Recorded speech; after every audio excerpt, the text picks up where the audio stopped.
सभी साथियों को मेरा नमस्कार। और क्योंकि हमारी प्राथमिक अध्यापक भर्ती जो उत्तराखंड में अभी गतिमान है, इसमें लगभग सभी अभ्यर्थियों को प्रत्यावेदन सूची का इंतजार है और ऐसा माना जाता है कि यथाशीघ्र बहुत जल्द प्रत्यावेदन सूची आपके सम्मुख होगी। साथ ही में एक अन्य प्रकरण जिस पर अभ्यर्थियों की भी और सभी की नज़र भी है और उसको लेकर बड़े सवाल भी अभ्यर्थियों के मन में है, जो प्रकरण वर्तमान में माननीय सुप्रीम कोर्ट में है NIOS को लेकर जिसको लेकर सभी के मन में कई सवाल हैं और बहुत से लोग तो ये मान के चलते हैं कि यदि तय समय पर भर्ती पूरी नहीं हुई तो क्या सुप्रीम कोर्ट के निर्णय के बाद क्या कुछ असर इस पे पड़ेगा। तो सबसे पहले मैं आपको इस कोर्ट केस के बैकग्राउंड के बारे में अवगत करा देता हूँ और इसका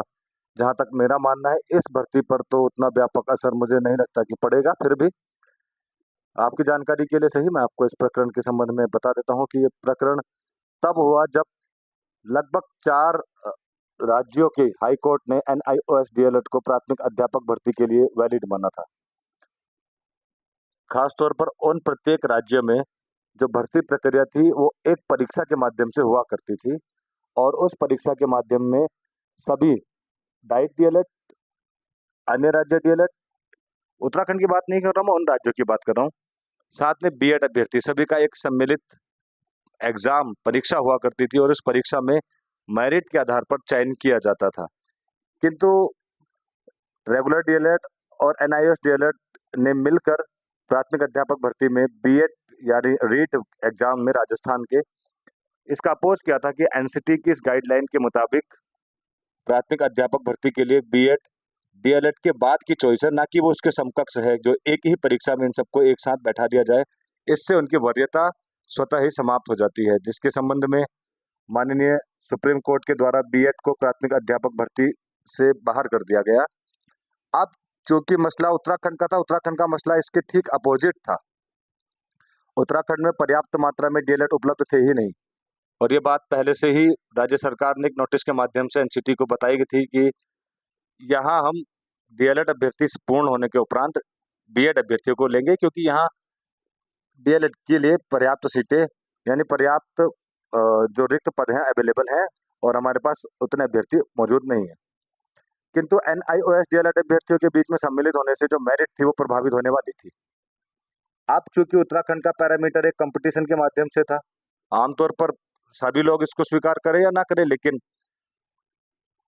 अब ऐसे अभ्यर्थी जो लगभग उन्हीं बच्चों में से 1 लाख बच्चों में से चयनित होकर 650 आए और उनमें ऐसे अभ्यर्थी जो उस एग्जाम को पास ना कर पाए, क्योंकि बहुत से अध्यापक प्राइवेट स्कूल्स में पढ़ा रहे थे जिन्होंने DLED की प्रवेश परीक्षा को पास किया। अब वो 2 वर्ष का रेगुलर प्रशिक्षण लें और एक कंपटीशन को पास करें, उसकी एवज में वो 70,000 रुपए की फीस दें, तो ये चीज आमने सामने हो गई। यहाँ BEd DLED के बाद था, जिस कारण BEd का यहाँ डाइट DLED अभ्यर्थियों के द्वारा कोई विरोध नहीं किया गया, क्योंकि वो उनको प्रभावित नहीं कर रहे थे। किंतु NIOS DLED प्रशिक्षु DLED के बतौर उसमें समकक्ष सम्मिलित हो रहे थे और ये बात जरूर प्रभावित करती कि एक प्रशिक्षण जो 2 वर्ष का रेगुलर था और साथ में उससे बड़ी बात जिसको कभी स्वीकार किया जाए या ना किया जाए, शायद अभ्यर्थियों को सही लगे ना लगे, किंतु 1 लाख अभ्यर्थी जो एग्जाम दिया करते थे DLED का, उसमें सभी अभ्यर्थी सम्मिलित होते थे,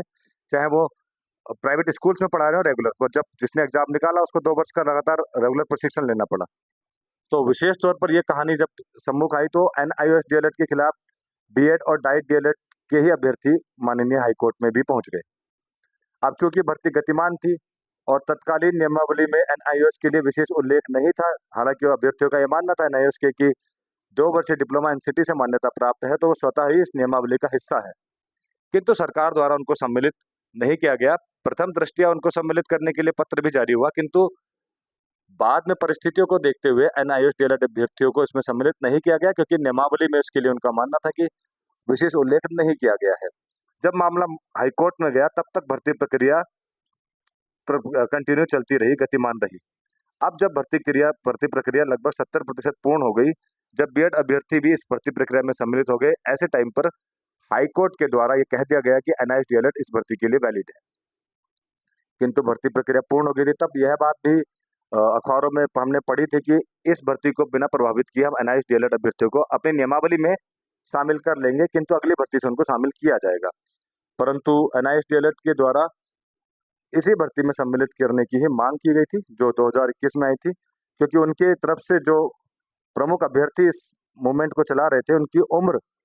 अगले आवेदन तक शायद पूर्ण नहीं हो पाती। अब मामला क्योंकि सुप्रीम कोर्ट में गया, जिसमें सरकार को भी इस भर्ती को बचाना था, माननीय सुप्रीम कोर्ट में जब निर्णय गया तो सुप्रीम कोर्ट ने 6 राज्यों के उस निर्णय को 6 राज्यों के उस निर्णय को जिसमें एनआईएस डीएलएड को वैलिड ठहराया था, उसको मानने से इनकार कर दिया। उनका जो तर्क था वो यही था कि जो प्रथम दृष्टया हाईकोर्ट, पटना हाईकोर्ट का जो निर्णय है इसके पक्ष में आया था, उसी के एवज में अन्य हाईकोर्ट ने भी इस निर्णय को स्वीकार कर लिया, जबकि इस पर गहन चर्चा सुप्रीम कोर्ट ने वहां पर की। तो उन्होंने अन्य राज्यों के किसी भी निर्णय को मानने से इनकार कर दिया और अपने स्वयं के निर्णय में एनआईएस डीएलएड को 2 वर्षीय डीएलएड के समकक्ष नहीं माना। अब क्योंकि मामला बड़ा पेचीदा हो गया और एनआईएस डीएलएड अभ्यर्थी काफी लंबे समय से इसमें संघर्षशील थे, क्योंकि एक मौका जो उनको नौकरी का मिलना था और जहां सरकार भी उनको अपनी नियमावली में सम्मिलित करने की बात कर रही थी, वो दोनों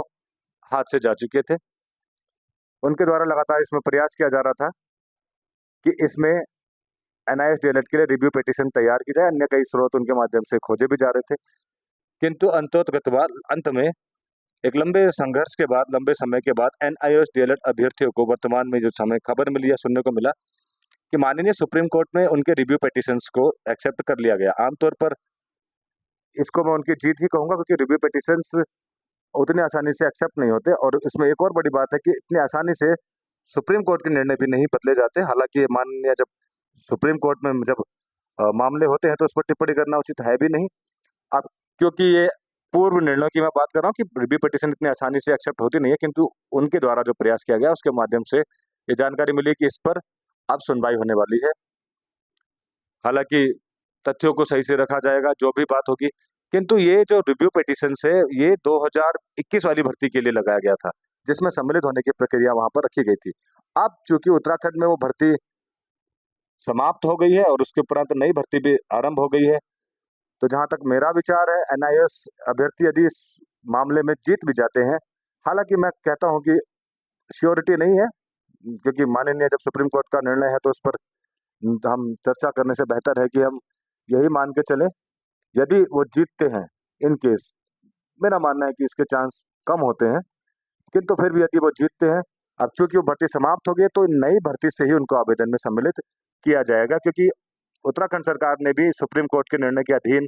उस भर्ती को कंप्लीट किया था, जिसको फॉलो भी किया गया, क्योंकि निर्णय जब अंतिम निर्णय आया तो उसमें ना इसको बाहर कर दिया गया था। अब उसी के आधार पर नियमावली भी गठित की गई, नियमावली में ना इसको सम्मिलित नहीं किया गया और नई भर्ती भी इसमें प्रभावी रूप से प्रभावी हो गई। यदि एनआईएस इस पक्ष में जीतता भी है तो वो अगली भर्ती से ही सम्मिलित हो पाएंगे, जब उनको उत्तराखंड सरकार भी नियमावली में शामिल करती है। तो कुल मिलाकर मेरा कहने का ये मतलब है कि अगर जितना मैं नियमों की जानकारी रखता हूँ, वर्तमान भर्ती में एनआईएस डीएलएड का फिर से सम्मिलित होना मेरे विचार से मुश्किल ही है, किंतु उनकी जीत के उपरांत अगली भर्ती में उनको नियमावली के माध्यम से सम्मिलित करके इसमें आवेदन करने का आगामी भर्ती में अवसर प्राप्त हो सकता है। तो जिनका ये मानना है कि एनआईएस यदि इस केस में जीत जाते हैं तो क्या वर्तमान भर्ती प्रभावित होगी,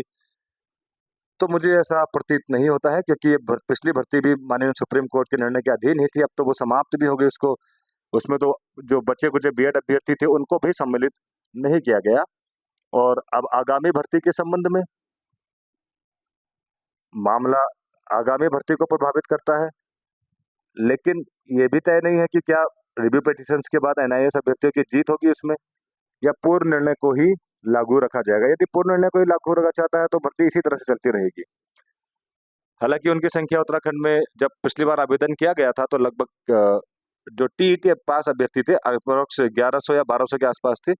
उनका मानना था 37,000 के आसपास अभ्यर्थी इसमें सम्मिलित हैं, जो इन्होंने एनआईएस डीएलएड किया है उत्तराखंड के अंतर्गत। किंतु जब प्रत्यावेदन सूची या मेरिट सूची जब निकली थी पिछली भर्ती की, तो उसमें 1100 या 1200 अभ्यर्थी सम्मिलित थे। यदि वो इसमें जीतते हैं तो निश्चित तौर पर उनके अभ्यर्थियों के द्वारा भी टीईटी परीक्षा का दिया जाएगा और बड़ी संख्या में वो भी टीईटी पास करके इसमें सम्मिलित हो सकते हैं। और जब उत्तराखंड जैसे राज्य में जहाँ पर्याप्त मात्रा में डीएलएड अभ्यर्थी नहीं है, ऐसे में मुझे नहीं लगता कि भविष्य में इससे ज्यादा कोई प्रभाव पड़ेगा, क्योंकि यहाँ अगर उनके अभ्यर्थियों में भी बहुत से बच्चों के टीईटी में बहुत अच्छे नंबर थे। अब क्योंकि डीएलएड के ऊपर जब हम कभी डाइट डीएलएड की बात किया करते थे, हम उसकी मैं व्यक्तिगत तौर पर तो अन्य राज्यों के डीएलएड से अपने डाइट डीएलएड के अभ्यर्थियों को अलग ही मानता हूँ। उसमें उसके कारण स्पष्ट तौर पर बहुत से अभ्यर्थियों को मालूम भी है। आज के दौर में अगर मुझसे पूछा जाए तो मैं चाहूंगा कि सभी अभ्यर्थियों को इसमें अवसर मिले। ये मेरी व्यक्तिगत राय है। एक परीक्षा का आयोजन इसमें हो जिसमें सभी परीक्षा के माध्यम से चयनित हो, किंतु फिलहाल इस भर्ती के लिए तो मैं कहूंगा कि नियम और तथ्यों को ही सही माना जाता है। तो अभी जब तक उनका निर्णय नहीं आया है, तब तक ये भर्ती मुझे लगता है कि अपने सुचारू रूप से चलती रहेगी। और यदि निर्णय आता भी है तो वर्तमान भर्ती प्रक्रिया पर उसका प्रभाव मेरे विचार से नहीं पड़ने वाला है। तो जिन अभ्यर्थियों को ये चिंता लगातार लग रही थी, ये मेरा मानना है जिनमें नियम और तथ्यों के बारे में जानकारी रखता हूँ। अब इसके अतिरिक्त यदि कोई प्रावधान, कोई नियम, अध्यादेश या कुछ इस तरह का प्रस्ताव आता है तो उसके बारे में मैं चर्चा नहीं करूंगा, वो एक अलग विषय है। ऐसा अभी तक तो मुझे लगता नहीं कुछ प्रतीत हो रहा है, क्योंकि जब तक मामला माननीय न्यायालय में है तब तक तो कोई समस्या वाली बात नहीं है। उसके उपरांत भी इस चीजों पर चर्चा करना हमारा विषय नहीं है फिलहाल, क्योंकि मैं आपको बार बार कह रहा हूँ इस भर्ती पर इतना ज्यादा इम्पैक्ट इसका नजर नहीं आता। तो आपको घबराने की जरूरत नहीं। शायद आपको ये प्रकरण नहीं मालूम था, तो मैंने आपको इसके बारे में पूरे डिटेल में बताने का प्रयास किया कि जो एनआईएस का जो प्रकरण है वो किस तरह से शुरुआत से चलता रहा। उनके समक्ष डाइट डीएलएड ने भी कोर्ट में इस लड़ाई को लड़ा, बीएड अभ्यर्थियों ने लड़ा, तो वो बीएड अभ्यर्थी में सम्मिलित ही नहीं है। और मेरा मानना है कि सुप्रीम कोर्ट में भी अब उनके द्वारा कोई विरोध या पैरवी का कोई ऑप्शन नहीं बचा है, क्योंकि पिछले सुनवाई में तो उनके साथ सामने एक अपोनेंट था बीएड के रूप में, जो जयवीर वर्सेस एनआईएस का प्रकरण था। फिलहाल इस समय पर उनके सम्मुख कोई चुनौती है नहीं। हालांकि उनको जस्टिफाई जरूर करना पड़ेगा। 18 महीने और 2 वर्ष को लेकर के जो स्ट्रगल था, ये उनका अपना विषय है। उनके क्या तथ्य हैं, उनके क्या फैक्ट हैं, वो उस पर अच्छे खासे डिस्कशन भी कर रहे होंगे। हमारा उद्देश्य भी यही है, गुणवत्तापरक शिक्षा, बेहतर अध्यापक हमारे राज्य को मिले। तो फिलहाल आपके लिए विशेष जानकारी के साथ इतना ही। धन्यवाद।